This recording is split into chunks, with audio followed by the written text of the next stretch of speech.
একটি ছোট শহরে এক মুচি থাকতো। তার নাম ছিল হরিপদ্ম। হরিপদ্মের একটি ছোট্ট দোকান ছিল, যেটা তার বাড়ির পাশেই ছিল। সেখানে সে নিজের হাতে জুতো তৈরি করত এবং সেগুলো বিক্রি করেই সংসার চালাতো। তার জীবন খুবই সাধারণ, কিন্তু হরিপদ্ম নিজের কাজকে বড়ই গুরুত্ব দিয়ে করত। প্রতিটি জুতোতে সে ভালোবাসা আর যত্ন ভরে দিত। প্রথম দিকে তার দোকানটি ভালো চলতো, মানুষ তার জুতো পছন্দ করত এবং নিয়মিত আসতো। কিন্তু সময়ের সঙ্গে সঙ্গে শহরে আরো অনেক জুতো ব্যবসায়ী আসতে শুরু করলো। বাজারে প্রতিযোগিতা বেড়ে গেল। হরিপদ্ম যে দামে জুতো বিক্রি করত, অন্য দোকানগুলো আরো কম দামে বিক্রি করতে শুরু করলো। লোকজন ধীরে ধীরে তার দোকানে আসা কমিয়ে দিল। হরিপদ্ম বাধ্য হয়ে নিজের বানানো জুতো খুব কম দামে বিক্রি করতে লাগলো। তার সঞ্চিত টাকাও ধীরে ধীরে শেষ হতে লাগলো। এমনকি সংসার চালানোর জন্য তার স্ত্রীকে নিজের গয়না বিক্রি করতে হলো। এই সময় হরিপদ্ম গভীর হতাশায় ডুবে গেল।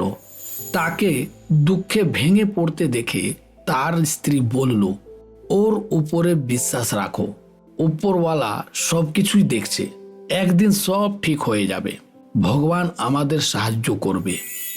হরিপদ্ম মুখে হাসি নিয়ে স্ত্রীর কথা শুনত, কিন্তু অন্তরে সে চিন্তায় থাকত। এক সময় এমন এলো যখন তার দোকানে মাত্র এক জোড়া জুতো অবশিষ্ট রইল। নতুন জুতো বানানোর কোনো উপকরণই ছিল না। সেই একটি জোড়া জুতোও বিক্রি হচ্ছিল না। অনেক দিন অপেক্ষা করার পরে সাহস করে জুতোটি বাজারে নিয়ে গেল। সেই জুতো সে অবশেষে বিক্রি করতে সক্ষম হলো। তার পাওয়া টাকা দিয়ে সে সংসারের জরুরি জিনিস কিনল। বাড়ি ফেরার পথে সে একটি বৃদ্ধা মহিলাকে দেখল, যিনি দুর্বল ও ক্ষুধার্ত ছিলেন। হরিপদ্ম তার প্রতি দয়া দেখালো এবং কিছু টাকা দিয়ে দিল। দোকানে ফিরে এসে হরিপদ্ম লক্ষ্য করল, এক কোণায় একটি চামড়ায় ছোট্ট টুকরো পড়ে আছে। সেই টুকরো থেকে মাত্র এক জোড়া জুতো বানানো সম্ভব। হরিপদ্ম ভাবল, আগামীকাল আলো হলে এটি দিয়ে জুতো বানাবো।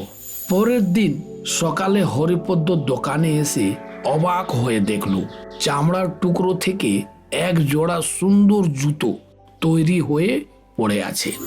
জুতো এত সুন্দর ছিল যে হরিপদ্ম বিস্মিত হয়ে গেল। সে সঙ্গে সঙ্গে জুতো নিয়ে বাজারে গেল এবং ভালো দাম পেল। সেই টাকা দিয়ে দরিদ্র মানুষকে সাহায্য করলো এবং বাকি টাকা দিয়ে নতুন জুতো বানানোর উপকরণ কিনল। তারপর থেকে হরিপদ্ম প্রতিদিন চামড়া কেটে রেখে যেত এবং সকালে সেই চামড়া থেকে নতুন জুতো তৈরি হয়ে যেত। সেইগুলোই বিক্রি করত। এর ফলে তার অবস্থা ধীরে ধীরে ভালো হয়ে গেল। একদিন হরিপদ্মের স্ত্রী বলল, চলো দেখি তো রাত্রে কে আমাদের জন্য এত সুন্দর জুতো বানিয়ে দিচ্ছে। তারা সেই রাতে দোকানে লুকিয়ে রইল। কিছুক্ষণ পর তারা দেখল তিনটি ছোট্ট বামন জানলার পথ থেকে দোকানে ঢুকছে এবং হাসি মুখে জুতো বানানো শুরু করেছে। রাত ভর তারা কাজ করলো এবং সকালে চলে গেল। হরিপদ্ম ও তার স্ত্রী সিদ্ধান্ত নিল যে এই তিন বামনের জন্য উপহার দিতে হবে। হরিপদ্মের স্ত্রী বলল, তাদের জামা কাপড় ও জুতো অনেক পুরানো, আমি নতুন জামা বানাবো আর তুমি নতুন জুতো তৈরি করো।